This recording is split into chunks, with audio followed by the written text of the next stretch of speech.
মা, আমি তো বললাম আমি আপনার পাশে আছি।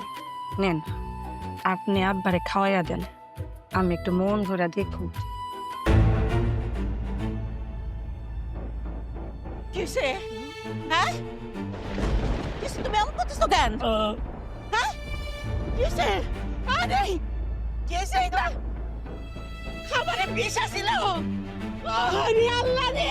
কাইরে মরে যা আমার সামনে মাইরা ফালাইছে গো! কে কোন ঘরে আছো? আল্লাহ গো! কে কোন ঘরে আছো? আসো! আমার পোলা আমার স্বামীকে মাইরা ফালাইলো আমার পোলা, আমার পোলার বউ! আরে! কি হয়েছে? এত চিন্তা করতেছে কি? পোলারে কি বেশি মারছে? ও এমন মাইডা মারছে আমার সামনে, আমার কলিজাটা না দুই ভাগ হয়ে গেছে। আমি সহ্য করতে পারি নাই, ওকে আটকাই দিছি। চাইতেও পারতাছি না, আমার ভাল লাগতেছে না।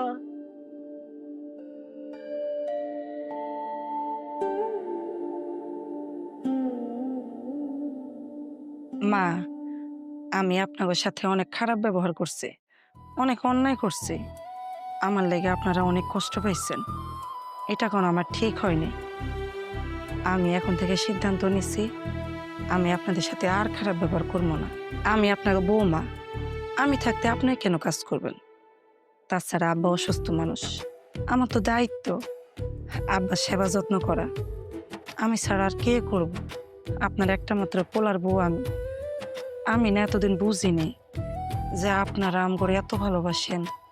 এখন আমি বুঝতে পারছি আব্বাই কতদিন ভালো মন্দ খায় না। আমি না নিজ হাতে এই যে মাংস রান্না করে আনছি, আব্বা মাংস দিয়ে ভাত খাইব আর আমি মন ভরে দেখুন। বৌমা, তোমার কথায় না আমার কলিজাটা একদম জুড়াই গেছে। তুমি আমার একটা মাত্র বলার বউ, তোমার কাছে কিছুই তো কোনোদিন চাইনি, খালি চাইছি একটু ভালো ব্যবহার। তোমার এই পরিবর্তন দেখা আমার যে কি খুশি লাগতেছে আমি বুঝাইতে পারব না। আমার মনে হইতেছে কি জানো, আমি আমার বৌমারে ফিরে পাইছি, আমার বৌমারে ফিরে পাইছি।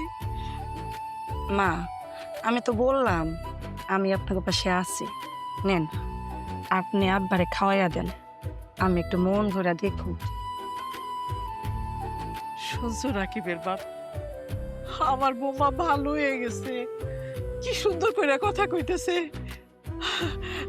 তোমার ভাল লাগতেছে না কও?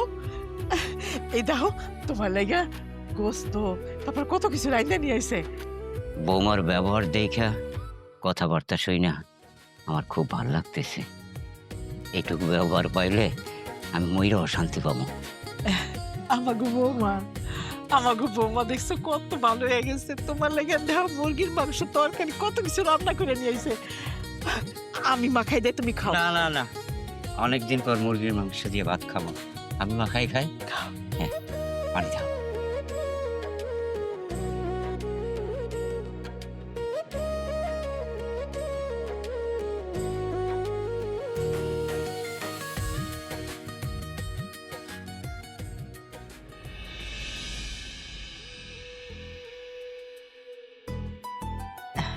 মা, তাহলে আপনি বসেন, আমি আপনার লাগেও খাওয়ানটা নিয়ে আসি। আচ্ছা ঠিক আছে, যাও। ঠিক আছে মা। এমনই চাইছিলাম।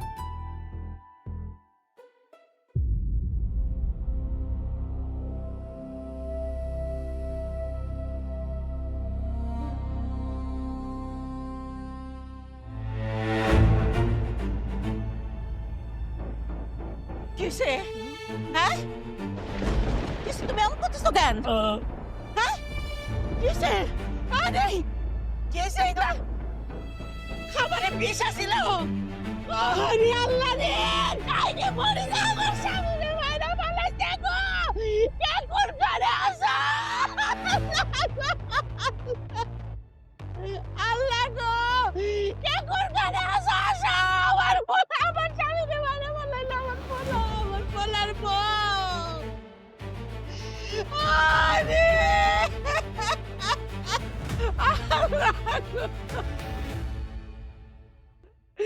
আমার সব শেষ হয়ে গেল রে।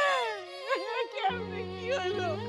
আমি কেমনে আমার খুলিরে আমি আমার পেটে কেমনে জন্ম দিছি? আমি কেমনে জন্ম দিছি রে? বাপেরে খুন কইরা ভালাইলো।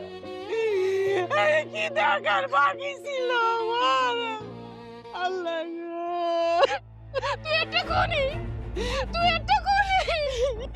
তুই সন্তান হয়ে কেমনি নিজের বাপেরে খুন করলি? আমি তোর পাইরে মারাবো। মুন্নি শান্ত হও, মুন্নি। আমারে ছাড়ো।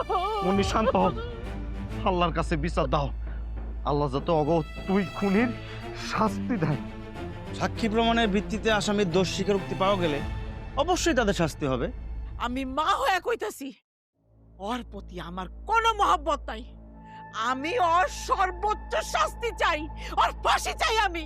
যে তার নিজের বাপরে খুন করতে পারে সে আর সন্তান হইতে পারে না, সে আমার সন্তান না।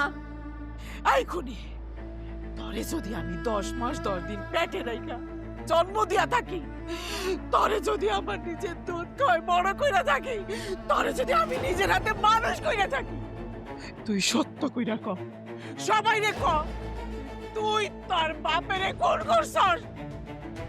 যে অপরাধ করছস তোর ফাঁসি হওয়া উচিত। আর এইটা দেখা সবার শিক্ষা নেওয়া উচিত। আর কেউ এই রকম জঘন্য কাজ করার সাহসও পাইব না। আর তোর ফাঁসি হইলে আমার কোনো আফসোস থাকবো না। আমি মনে করব আমি কোনো সন্তানই জন্ম দেই নাই। আমি অপরাধী, আমি পৃথিবীর সবচাইতে নিকৃষ্ট সন্তান। আমি আমার বাপরে খুন করে ফেলাইছি। আমি সন্তান হয়ে আমি আমার বাপরে খুন করে ফেলাইছি। আমার পাশে হওয়া উচিত। আমি যে এইটুকু ভালো আছে না, এই মানুষটাকে জানোয়ারটা আমার কুপরামর্শ দিয়া এত বড় জঘন্য কাজটা আমার দিয়া করাইছে।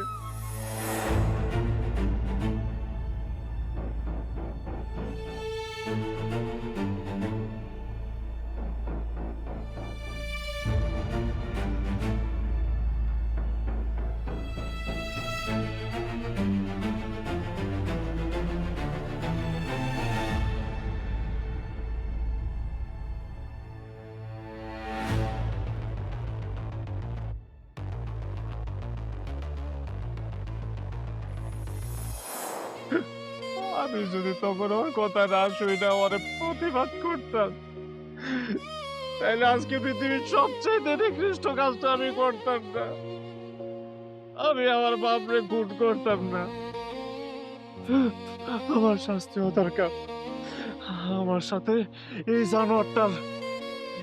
জানোয়ারটারও শাস্তি দরকার। আমার সাথে এই জানোয়ারটারও ফাঁসি হোক। এই জানোয়ারটার ফাঁসি হোক। এরকম বউ যেই ঘরে আছে সেই সংসারগুলাই নষ্ট হয়ে যায়। আরে এই মহিলার তো ফাঁসি হওয়া উচিত। আরে আমিও তো একটা মেয়ে। এই মহিলার কর্মকাণ্ডের জন্য সকল নারী জাতির প্রতি মানুষের ঘৃণা জন্মাবে। স্যার, এই দুইটারে যত তাড়াতাড়ি সম্ভব আমার চোখের সামনে দিয়ে নিয়ে যান, তা না হইলে আমার স্বামীর আত্মায় কষ্ট পাইব। আমি আর দেখতে চাই না ওগো। আমি খালি অপেক্ষায় থাকুক কবে ওগো ফাঁসির কথা শুনো। সেই দিন আমার কলজাটা শান্তি পাইব। আমার কলজাটা। ওমর সাহেব, লাশ পোস্টমর্টমের ব্যবস্থা করেন। আর এদেরকে দিয়ে চলুন। মুখ মুখ